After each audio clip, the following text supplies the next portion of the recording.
walau sempat juga sekolah di Sinjai kelas 1. Karena dulu ya karena Serius, Sat? Injay? iya, jadi dulu gini dan sebenarnya seperti itu kalau punya rumah yang tidak dipakai sebenarnya dijadikan rumah tahfidz lebih baik. Betul, apalagi kalau Akan kalau presiden. presidennya Oh, penghafal Al-Quran, insya Allah itu cita-cita kita bersama dan itu kita perjuangkan bersama. Bisa dapat uang 10 juta, itu juga yang saya lakukan. Apa yang dia lakukan untuk dapat duit 30 juta, itu juga saya lakukan. Karena uang sebenarnya itu adalah bonus dari perjuangan kita. Kenapa Al-Quran itu sedikit diturunkan secara berangsur-angsur biar dipraktekkan dengan mudah. Kalau tadi langsung satu buku, satu mushaf turun, kan tidak tahu yang mana harus dilakukan ribet. dahulu.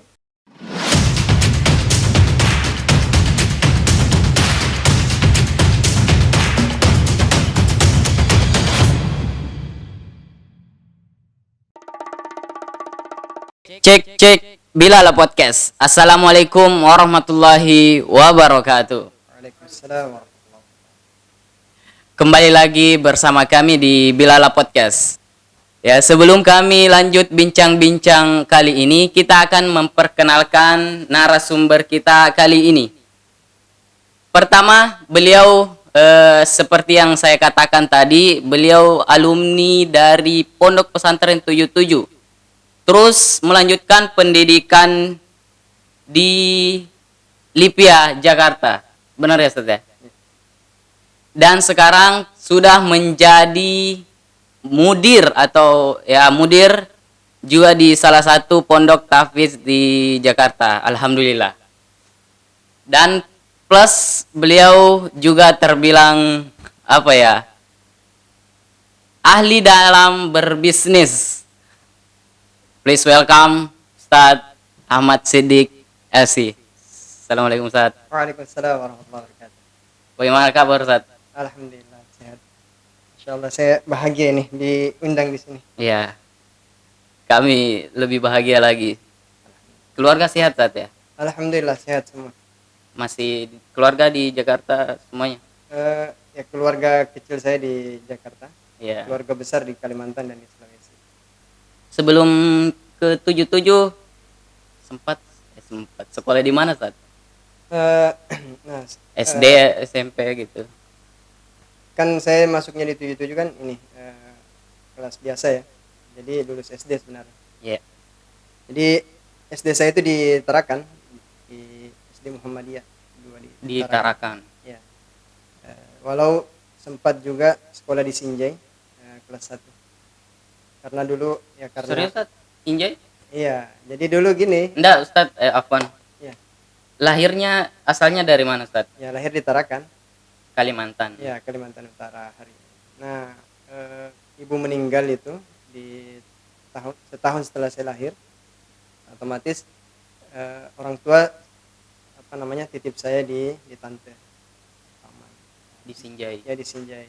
Besar di sana sampai sekolah kelas 1. Setelah naik kelas 2, abah saya bawa saya ke Tarakan dan sekolah di sana sampai selesai. Berarti di Tarakan tinggal sama siapa Ustadz? Sama keluarga. Jadi orang bapak waktu itu. Oh iya. Nah kali ini kita mengundang Ustadz kebetulan kita akan membahas tentang pondok pesantren yang tahfiz gitu. Kebetulan kan antum ya kita tahulah semua antum sebagai mudir di salah satu pondok tahfiz di Jakarta. Apa namanya Ustadz? Kalau boleh tahu? PT Kiza di Takwa. PT Kizadit Taqwa. Nah, boleh tahu ceritanya tuh awal mulanya saat terbentuk itu? Oh, Zadi Takwa. Ya. Jadi ada seorang muhsinin atau donatur di Tebet. Ya. Kebetulan dari 2016 di Tebet ini saya ada tugas imam di salah satu masjid. Dan itu masih kuliah. Nah, setelah lulus kuliah di 2017, saya ancang-ancang atau apa pulang ke Kalimantan atau tetap di sini mengajar atau cari kegiatan yang lain. Dan masya Allah waktu itu saya ditawari, mau nggak antum bina rumah tahfidz di samping masjid. Jadi ya begitu. Itu yang tawarin orang Indo apa orang? Ya, orang Indonesia Oh, dan tinggal di Tebet dan punya rumah yang kosong dan tidak ada apa namanya, tidak berpenghuni, makanya ingin dijadikan rumah tahfidz biar rumah itu berguna, berkah. ya berkah insya Ah, ya. Allah. Dan sebenarnya seperti itu, kalau punya rumah yang tidak dipakai sebenarnya dijadikan rumah tahfidz lebih baik. Sebelum jadi mudir di Pondok Zadit Takwa, apakah Ustaz Sidik sudah menghafal Al-Quran sebelum, kita kan tahu sebelum masuk 77, Ya. apakah memang sudah ada hafalan atau bagaimana sehingga masuk ke 77? Jadi di 77 ini ya inspirasi saya adalah sepupu saya dan beliau alumni 2002. Jadi dan saya pun masuk di 77 2002. Atas dasar ada sepupu. Ya ada sepupu karena bapak melihat di sana ada kakak sepupumu, dan coba Masuk juga. ya di sana bagus insyaallah. Alhamdulillah benar-benar bagus. Alhamdulillah. Nah, tapi saya kan dapat Ustadz, maksudnya zamannya Ustadz saya dapat itu waktu masih di 77. Hal paling pertama ketika masuk pondok 77 itu, maksudnya first impression Ustadz ketika masuk pondok itu 77, kan dari lulus SD ya Ustadz? Iya. Iya. Ya, yang paling berkesan ya. Iya. Ya paling berkesan itu sampai hari ini ya itu. Baru berapa hari uang habis. Enggak ada maksudnya Anissa rasa-rasa pengen lari dari pondok. Ya sampai di titik itu artinya nggak punya apa-apa itu. Alhamdulillah sih saya 6 tahun belajar 2 tahun mengajar sih alhamdulillah nyaman dan tidak pernah ada terdetik rasa ingin keluar dari pesantren. Itu tadi pertanyaan saya belum dijawab itu tentang sudah menghafalkah sebelum ke pesantren. Oh iya. Di sebelum masuk 77 sih ya apa namanya? Ya pernah mengaji, pernah mengaji. Ya sudah mengaji di luar, sudah. Bahkan ya di rumah itu kan anak-anak tetangga kan pada ngaji di rumah. Oh, berarti Ustadz ini bisa dibilang keluarga memang keluarga religius. Enggak juga sih, artinya sudah ya artinya lebih kita anak masjid gitu. Keluarga. Berarti di setting untuk memang dari kecil mau masuk pesantren. Ya, lebih ke pesantren dan kakak saya juga rata-rata semua di pesantren. Oh, iya. Semua saudara Ustadz? Iya, semua saudara. Masuk pesantren. Iya. Menurut Ustadz, apakah 77 kita bicara tentang pondok kita dulu, pondok pesantren Darul Wafat, termasuk pondok bisa dibilang pondok terbaik lah di Sulawesi atau enggak di Indonesia? Bagaimana menurut Ustadz? Ya. Jadi sebenarnya apa namanya ini menurut saya ya. Jadi semua pesantren itu punya kelebihan dan ada juga pasti kekurangan. Karena tidak ada sih yang sempurna. Apalagi yang kelola kan manusia. Iya, betul. Seperti itu. Nah, 77 sendiri insya Allah pertama kelebihan 77 ini karena jauh dari perkotaan dan itu agak menyelamatkan apa namanya para santri yang ingin menghafal ini untuk bisa lebih fokus dan insya Allah terkait apa yang kita pernah rasakan dan alhamdulillah itu sebenarnya sudah bagus dan insya Allah untuk menghafal Al-Quran insya Allah bisa apa namanya insya Allah bisa di 77 yang penting punya azam yang kuat, keinginan yang kuat. Artinya kalau karena programnya banyak, takutnya nanti bisa fokus ke yang lain. Nah, gitu. Itu karena salah satu faktornya letaknya di pedesaan begitu ya. Iya. Kalau apa sih bedanya saat kalau misalnya pondok di kota sama di desa begitu?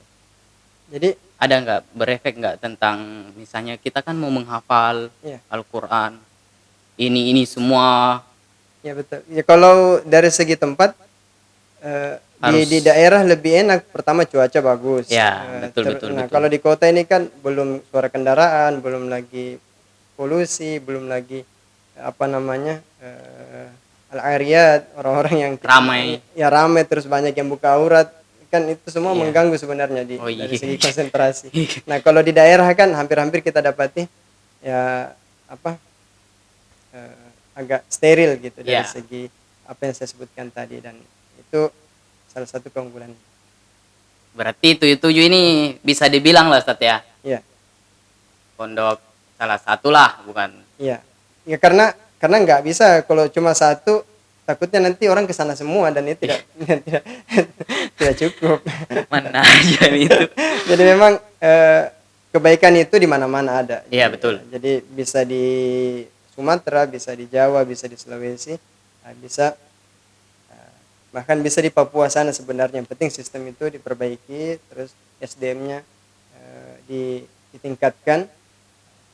Insya Allah pasti akan menghasilkan generasi ataupun penghafal yang berkualitas. Ya, ya. Nah, sebagai mudir pondok pesantren Zadi Taqwa, Ya.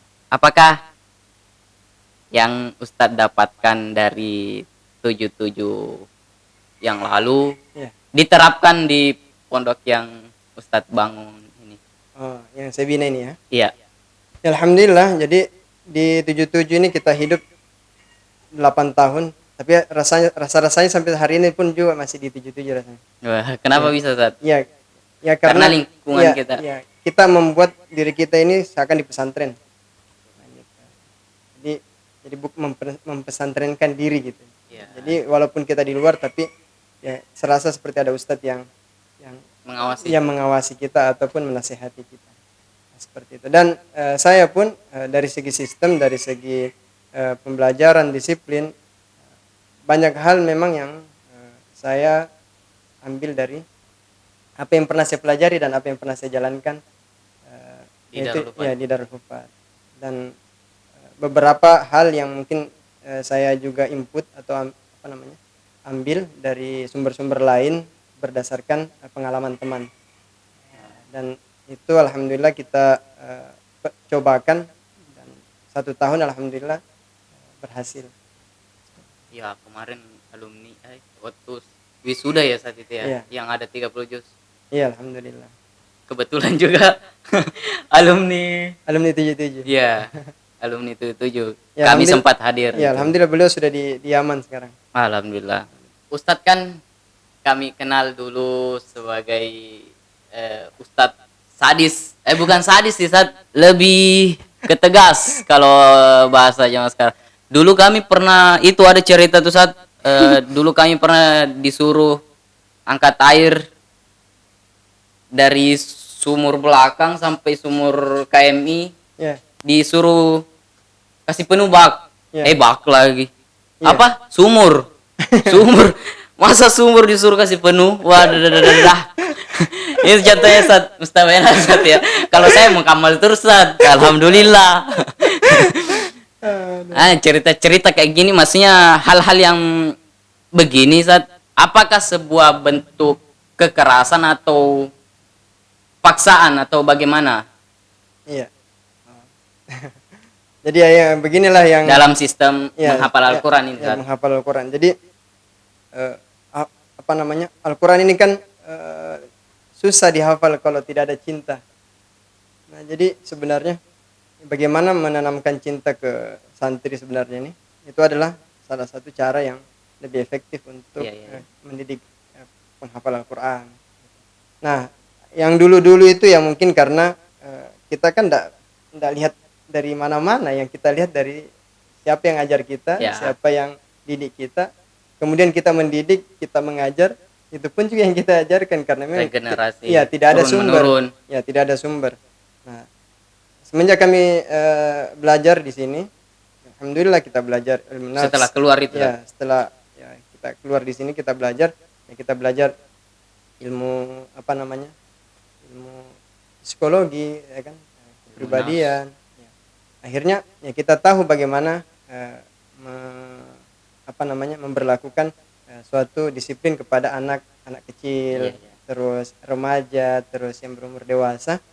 Dan sebenarnya 2 tahun sebelum corona ini alhamdulillah kita sudah jalan di Zadi Taqwa.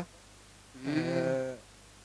Masya Allah sebenarnya memberikan keleluasaan dan apa namanya, memberikan keleluasaan kepada santri untuk bergerak itu jauh lebih efektif untuk dia cepat berkembang.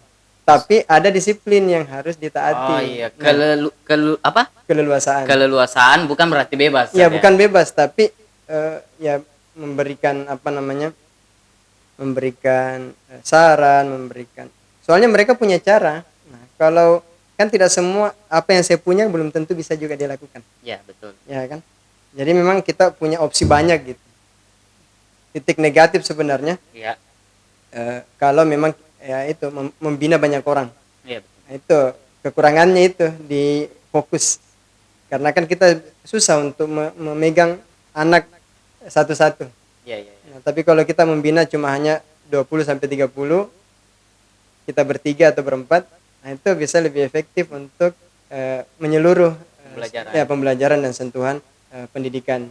Kalau yang itu apakah sebuah Ah, ini atau bagaimana itu, Ustaz? nah, ya kalau saya rasa yang hari ini apa yang saya katakan yaitu bagian daripada kekerasan karena memang kita kadang pakai nafsu. Iya, Artinya, yang dulu, Ustaz, ya, dulu. ya karena Kalau memang sekarang mungkin udah ya sekarang ya sudah, ya dulu karena memang umur sangat mendukung untuk itu. Pertama mau dilihat, mau dibilang gitu kan, mau dibilang senioritas. ya senioritas. Senioritas sebenarnya penting, Ya. cuma bukan dalam bentuk kekerasan, Ah, penghormatan, penghargaan. Karena kan al-fadlu lil mubtadi wa in ahsanal muqtadi. Jadi kemuliaan untuk orang yang telah memulai ya. atau lebih duluan, ya kan. Walau yang mengikuti lebih baik, lebih baik. Jadi memang eh, kita baik nih tapi ada senior kita yang lebih duluan, Ya. ada yang lebih duluan, ya, perlu ada penghargaan tersendiri buat dia. Walaupun ya kita tidak memberikan 100% seperti apa? Kita penghafal Quran, dia tidak menghafal Quran, dia Ya. duluan. Mungkin dia harus hormat menghargai kita, tapi karena dia lebih tua, tuanya harus itu, menghargai juga. tuanya itu yang kita hargai. Iya, betul, gitu. betul. Nah, dulu karena ya, ilmu kurang, terus yang kita lihat seperti itu dan yang berjalan Pemikiran seperti itu, belum terbuka, Ustaz, ya, ya. terus santri pun kalau tidak dibegitukan tidak ada tidak ada Iya. perubahan. Jadi ya mau tidak mau ya ketemu semua. Nah, jadi memang setelah kita tahu dan coba kita terapkan sebenarnya anak-anak ini apalagi di umur-umur SMA ya. Soalnya Ya. kan pertama mau juga memperlihatkan Ya. dirinya gitu. Kadang kapan di-skat, kapan ditahan, ya, Melawan. melawan. Nah, Iya. ini kalau guru tidak punya apa namanya? Cara ya. Punya karakter atau punya prinsip yang kuat, nah, kadang di situ kan banyak pertengkaran, Iya, iya. banyak di luar daripada koridor. Artinya guru sudah dibentak, guru sudah dipukul, Dilawan. karena tidak punya karakter. Si guru ini harus punya karakter yang mana matanya saja itu orang sudah nggak bisa lihat gitu. Kalau dulu kan songkok guru itu ada di atas meja, santri nggak berani macam-macam. Kalau sekarang orangnya sama songkoknya ada, santrinya bisa Lari. macam-macam. Santri masih Bahkan macam-macam. lompat. Iya, karena dulu itu saat masih kami ingat itu Ya. yang tidur di belajar malam disuruh apa namanya, cabut rumput kandang kambing. Allahu Akbar. Itu sebagai bentuk ini. Ya, Ustaz. sebenarnya bentuk kasih sayang sebenarnya, tapi kalau itu kan saya sudah tidak main fisik waktu itu. Iya, betul, betul. Hanya Iya. disuruh. Iya, artinya semua tentang manfaat. Contohnya kan cabut rumput berarti kan rumputnya hilang gitu. Iya. Walaupun memang kan, Bersihkan. iya. Kalau dan itu dikenang kan. Kalau tadi saya main fisik, main pukul apa mungkin tidak ada yang mungkin semua benci gitu. Memang di tahun kedua itu Di tahun kedua iya, pengabdian. ya mungkin di tahun pertama pun juga kayaknya. Yang saya sering menghukum itu pakai fisik itu waktu pengurus waktu masih santri. Oh, Ya, masih kelas 4, iya iya iya. kelas 5. Nah, itu gila di situ ininya. Nah, kalau boleh tahu saat bagian apa dulu di pondok? Pertama ini sebagai pembantu bagian taklim kelas Itu 4. Ya, tahun setelah keberapa, PBR kelas itu. berapa? Setelah kelas 4 itu, setelah PBR. PBR pembantu PBR-nya taklim, taklim. pasca PBR pembantu Wasda Hmm. di bagian taklim. Alhamdulillah selesai 2008, diberikan amanah di bagian KMI. Iya iya. 2 tahun. Betul, ya. Setelah lulus ngabdi kan Sat, yang 2 tahun itu Iya, ngabdi 2 tahun. bagian Ya, KMI. ya hampir diusir 2 kali. Kenapa bisa Sat?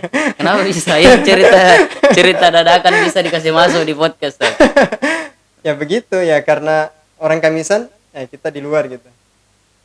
Oh. Ya, tahunya waktu itu Masa begitu Sat langsung diusir? iya, Harus- mau diusir, maksudnya hampir diancam gitu. Sekali lagi kamu tidak ikut Kamisan, saya masih ingat sekali itu kata-kata beliau. Bukan di sini tempatmu. Oh, berarti SP jatuhnya SP Sat kan? Ya, anu apa namanya, cuma enggak tertulis. Oh iya, SP tidak tertulis. Nah, kemudian yang kedua, saya izin ke Kalimantan bawa teman-teman kan, 2 Ya. orang. Rencana sih mau pergi panen udang kan. Ya bagus lah. Di mana Sat? Di Tarakan. Ya. Jadi teman itu orang orang Lamuru satu, orang Bulukumba satu kan gitu. Tahu sedih. Sudah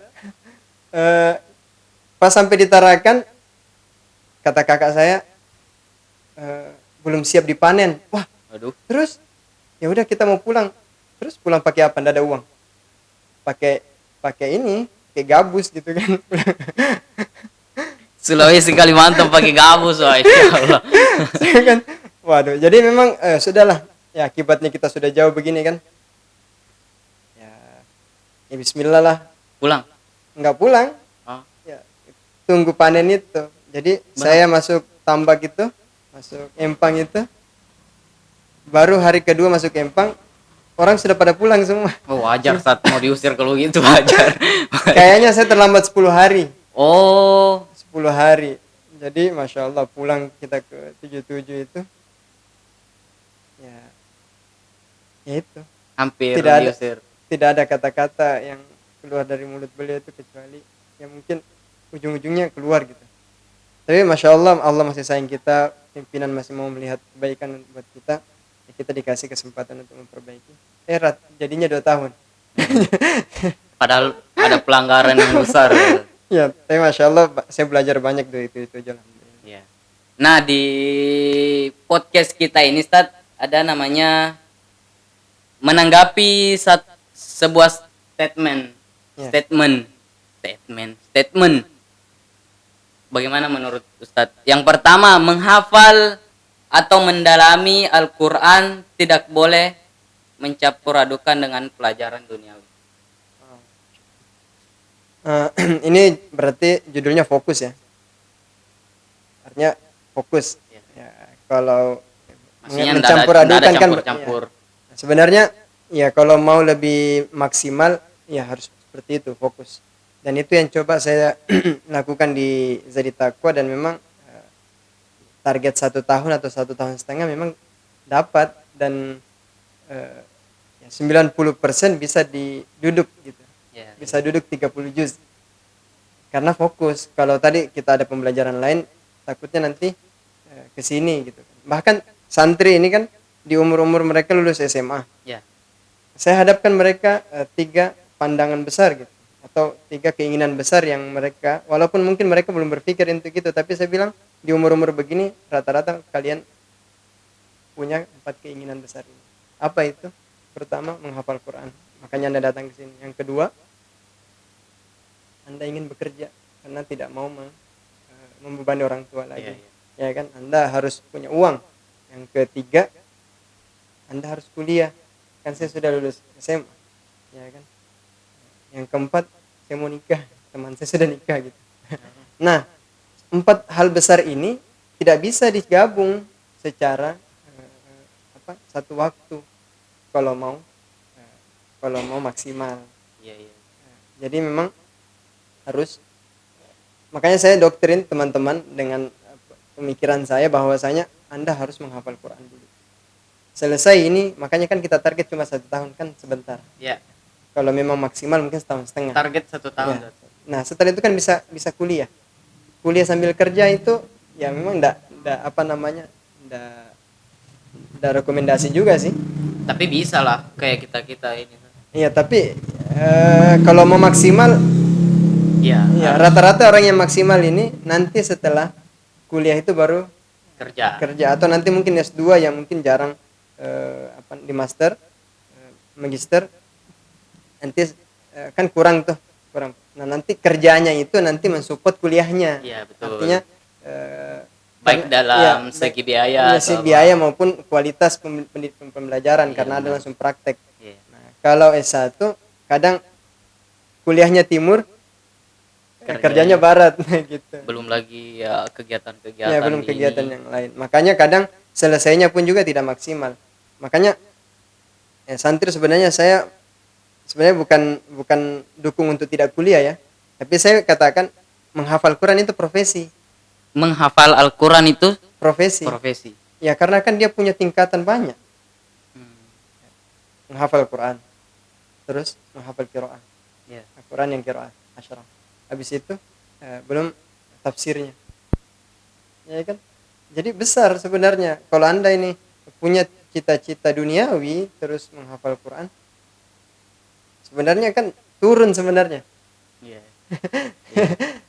Anda punya cita-cita duniawi, money oriented gitu. Iya, betul. Tujuannya uang. Tapi Anda pergi menghafal Quran, sebenarnya salah. Gitu. Sebenarnya pas Anda menghafal Al-Quran ini, sudah. Bukan money oriented lagi, nanti uang yang ikut sama Anda. Gitu. Iya. Karena Anda punya sumbernya, Al-Quran. Al-Quran. Tapi bukan kita bahas duniawi ya, artinya benar-benar Al-Quran itu dimuliakan. Iya, benar. Dimuliakan dari segi apa? Ya dari segi ekonomi, dari segi apa namanya? Apa namanya?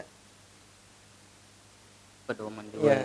Ya pedoman, dan juga kan ketokohan seseorang kan kapan dia punya hafalan Al-Quran, Pasti terangkat. ya pasti beda dengan orang yang setara titel tapi tidak menghafal Al-Quran. Begitu. Jadi sebenarnya kalau mau fokus ya begitu, jangan dicampurkan Ya. dengan pembelajaran yang apa namanya tersistem ya. Kalau cuma baca-baca buku boleh gitu. Baca-baca buku belajar-belajar yang ringan nggak ada masalah. Kan Kalau misalnya kita menghafal Al-Quran, Nah. terus belajar kayak matematika, fisika, semua biologi, yang duniawi lah saat. Nah, enggak, maksud saya itu kan tersistem. Itu kan tersistem. Oh, yang seperti itu antum kan bilang tadi. Iya, artinya kan lihatlah anak SMA yang menghafal Al-Quran sedikit sekali gitu.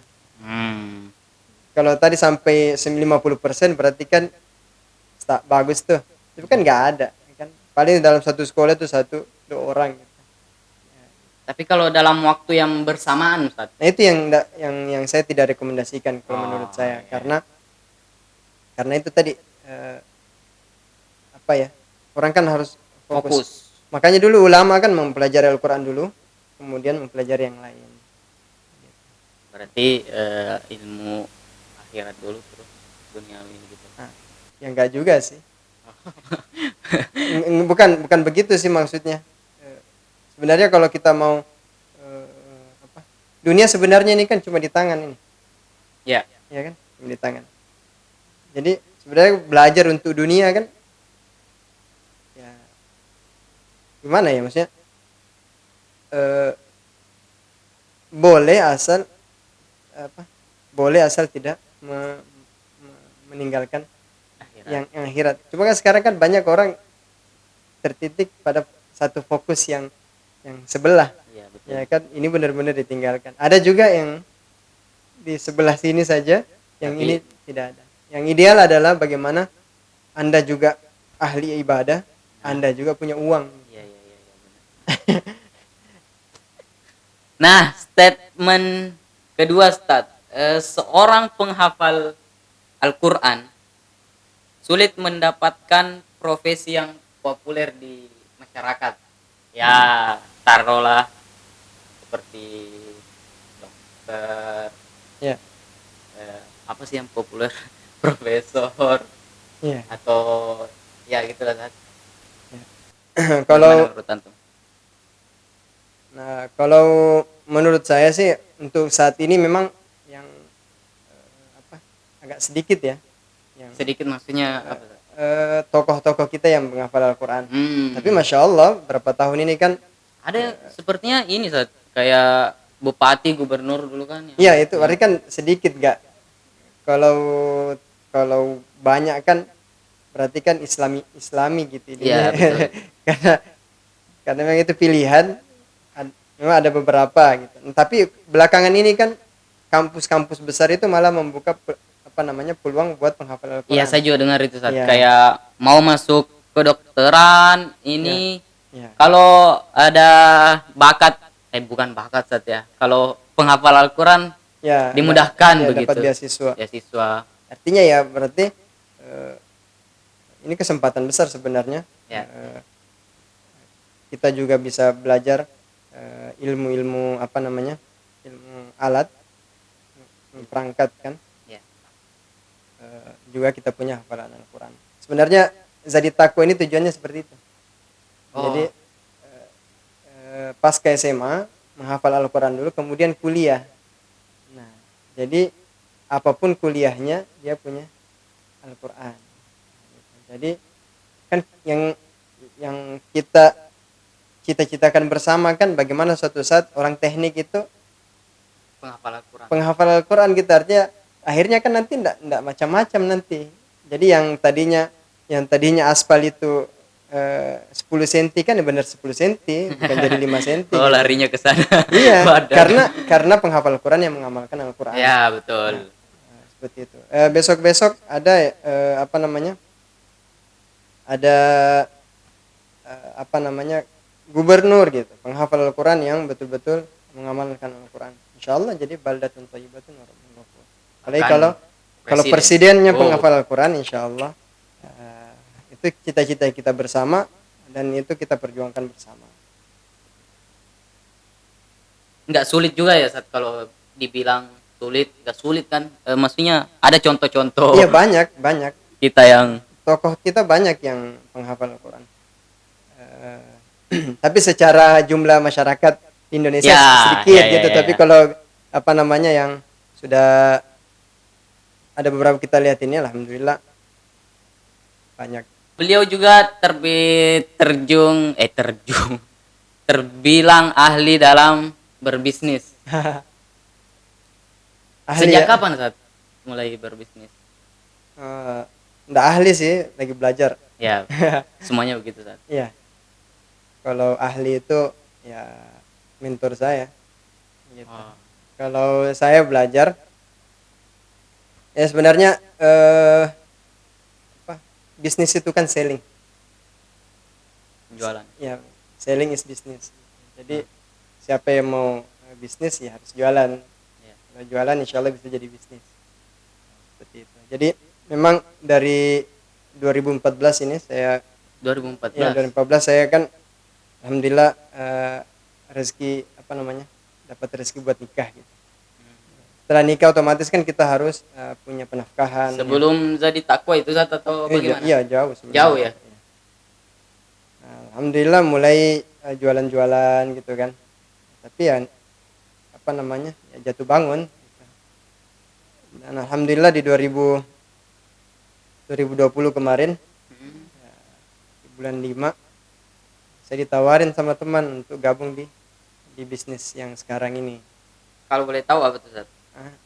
BP British Propolis Oh, seperti itu. seperti yang Nah, ini yang saya antum pakai. kenakan sekarang. Alhamdulillah berjalan 1 tahun tergolong lambat sebenarnya karena saya sempat tidak fokus. Alhamdulillah ya rasanya beda sekali sama apa yang pernah saya perjuangkan itu jualan sebelum-sebelumnya. Sebelumnya kan kita kopi ya saat ya. Ya pernah kopi, pernah kurma, pernah apa zuriat, Iya, buah iya. zuriat, pernah baju, kan. Tapi ya seperti itu ya karena tidak ada yang ngajarkan, tidak ada yang mentoring, makanya ya tersesat sendiri. Nah, kalau ini yang sekarang dijalani, ya kita tinggal mengikuti. Saya tinggal mengikuti leader saya, apa yang dia lakukan bisa dapat uang 10 juta, itu juga yang saya lakukan. Gitu. Apa yang dia lakukan untuk dapat duit 30 juta, nah itu juga saya lakukan. Wah, menarik ini sembari jadi mudir di pondok tahfiz, Iya, bisnis juga gitu. iya. Bagaimana itu saat mengatur Waktu. waktu antum yang sangat super sibuk? Ya sebenarnya ini seporsinya saja. Kalau santri setoran ya kita tidak urus bisnis, Ya, ya kan? Kalau selesai tidak ada lagi urusan tahfidz, ya kita urus bisnis lagi, mitra lagi, seperti itu. Dan sebenarnya ini perlu juga saya sampaikan bahwasanya ya pendiri Nahdlatul Ulama, ya kan, Kiai Haji Hasyim Asy'ari dulu punya statement seperti ini. Jadi guru-guru itu disuruh ya. untuk berbisnis. Biar apa? Biar bisa menghidupi pendidikan, bukan hidup dari pendidikan. Berarti ya, kalau saya tangkap dari antum, Ya. antum berbisnis untuk jadi takwa gitu. Ya buat saya punya cita-cita lebih besar gitu. Kalau saya ditakwakan ini saya mau apa namanya? Saya membina. Ya kan? Suatu saat kalau saya mau buat sendiri kan saya punya uang. Saya punya dananya, saya punya Dari hasil ya bisnis. dari hasil bisnis. Kalau saya cuma mengelola, berarti kan saya dapat apa namanya? Kafalah, dapat apa namanya? Gaji namanya. Ya, ya. Ya kan? Kalau seperti itu berarti kan ada sedikit apa namanya? Celah gitu. Karena saya hidup dari pendidikan gitu. Kalau saya punya kekuatan dan punya punya cara untuk bisa keluar dari ini dan bisa menghidupi pendidikan, maka kan afdal, lebih afdal. Betul, betul, betul. Seperti itu. Apalagi kalau digabung apa namanya? Amal sama ini kan, Sat? Iya, Kalau bisnis kan kita pasti cenderungnya kita uang lah, iya, harta lah. iya, Terus kita membangun pendidikan kayak antum jadi takwa iya. begitu. Jadi seimbang itu dunia Betul. akhirat. Iya. Makanya di apa di bisnis kita pun juga ya, masya Allah, tidak tidak cerita uang aja kita gitu. Karena uang sebenarnya itu adalah bonus dari perjuangan kita. Catat tuh. Jadi kita nih menebarkan manfaat, kita ini mengajar, kita sebenarnya uang itu apa? Itu bukan tujuan utama, tapi itu adalah bonus. Bonus. Ya kan bonus kan ya. Tapi kadang orang kan itu jadi hal utama. Nah di bisnis ini pun juga kita diajarkan dan kita coba mulai memahami dan menerapkan di diri kita masing-masing bahwasanya apa yang kita dapat ini ya kalau memang hasilnya kelihatan, jangan terpana dengan hasil tersebut. Ya, jangan terpana dengan hasil itu. Terpananya sama apa? Kalau harus terpana, terpananya sama apa? Terpanalah sama proses yang Anda lakukan. Walaupun berat. Iya, karena kita kan belajar. Hari ini kita coba yang begini nih. Besok kita coba lagi, gagal. Kita coba rubah. Nah, kita itu nikmati yang itu, jangan nikmati hasilnya.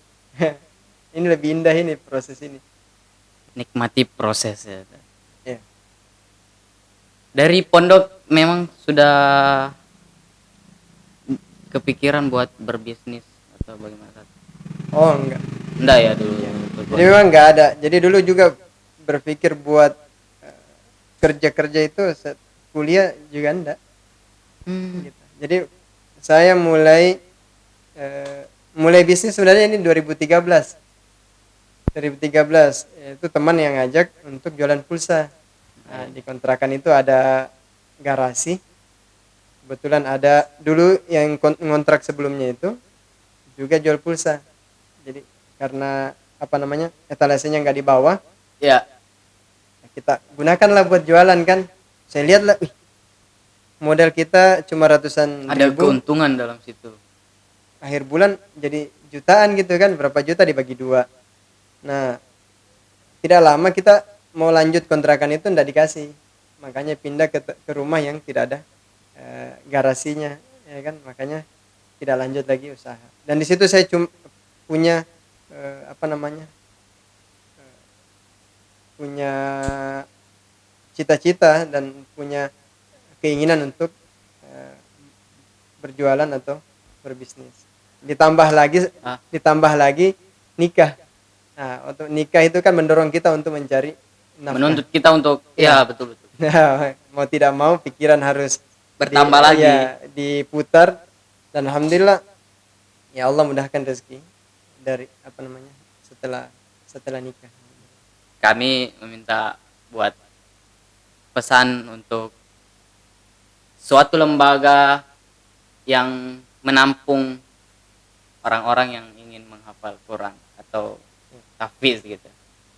Dan juga untuk teman kita yang penghafal Quran juga sekalian. Ah, iya.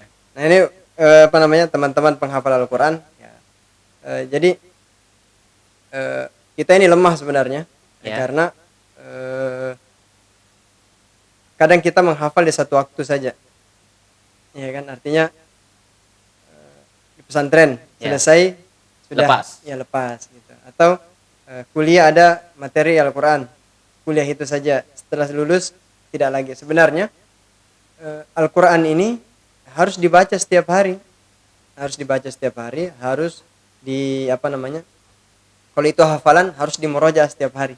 Nah, santri saya itu saya kasih target, kalau Anda hafiz 30 juz, ya, minimal 3 juz satu hari Di Muroja. di murojaah.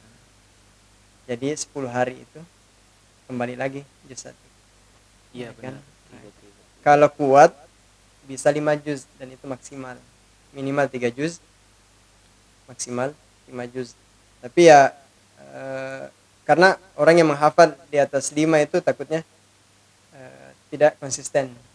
Karena kan capek kan. Iya banyak. Iya, karena banyak. Nah, 5 itu sudah batas maksimal. Nah, seperti itu. Nah, kita yang punya hafalan mungkin berapa juz itu harus dijaga, karena apa gunanya pernah menjadi penghafal Al-Qur'an kalau tidak eh, cuma cuma nama gitu, pernah. Lewat Nah, gitu. pernah. Dan sebenarnya teman-teman semua ini eh, baik saya, nasihat buat kita semua. Iya betul Ustaz. Ya, perlu kita jaga, perlu kita ulangi kembali, perlu kita ingat ya, tujuan kita dulu menghafal Al-Quran untuk apa. Karena sebenarnya kalau memang tidak mendatangkan apa namanya, rupiah, paling tidak dia mendatangkan keberkahan, kemudahan. Seperti itu. Karena kalau semua semua hal kita ingin jadikan rupiah kan susah juga. Iya. Jadi Al-Quran ya Al-Quran, nanti dia bisa jadikan apa, bisa menghasilkan rupiah atau tidak, ya itu kan tetap aja harus dibaca. Seperti itu. Nah, kalau untuk lembaga ya mudah-mudahan Sistemnya. setiap kita yang apa namanya, menampung ataupun kita yang membuka lembaga pendidikan Ya. khususnya di tahfizul Quran, Ya. ini adalah amal yang sangat besar, karena membuat suatu sistem dan tempat di mana anak-anak kita, generasi-generasi bangsa ini Penghuni menghafal surga. Al-Quran, ya, menghafal Al-Quran, dan keberkahannya pasti besar, ya, pasti banyak, dan kemuliaannya juga sangat sangat besar. Ya konsisten, terus tetap fokus sama tujuan, terus apa, anak-anak betul-betul dididik dengan baik, artinya Al-Qur'annya betul-betul dimaksimalkan, dan juga lebih kepada praktek. Jadi Al-Qur'an sembari dihafal juga diamalkan. Karena kalau takutnya kalau tidak diamalkan nanti selesai kan banyak tuntutannya tuh. Ya, ya. Kalau tidak diamalkan dari sedikit-sedikit, setelah banyak kan tuntutannya langsung besar. Langsung ada 100 disiplin Anda harus lakukan. Kan pasti tidak kuat. Nah, disitulah kadang orang ya udah hafal aja. Makanya memang kenapa Al-Quran itu sedikit apa namanya diturunkan secara berangsur-angsur, biar dipraktekkan dengan mudah. kalau tadi langsung satu buku, satu mushaf turun, kan tidak tahu yang mana harus dilakukan Ribet. dahulu. Ya, belum jadi belum organik di tubuh kita, belum organik di diri kita, sudah ada yang baru. Organik itu artinya apa? Kalau ada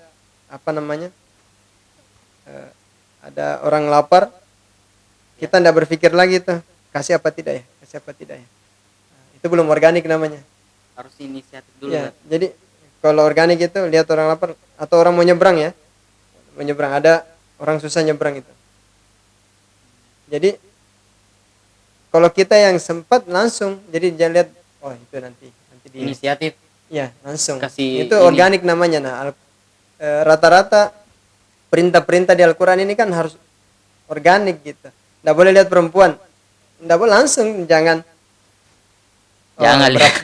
berapa detik dulu lah gitu kan. Iya. Gitu. Jadi langsung gitu. Jadi Barang biar- bagus, nggak Iya. boleh.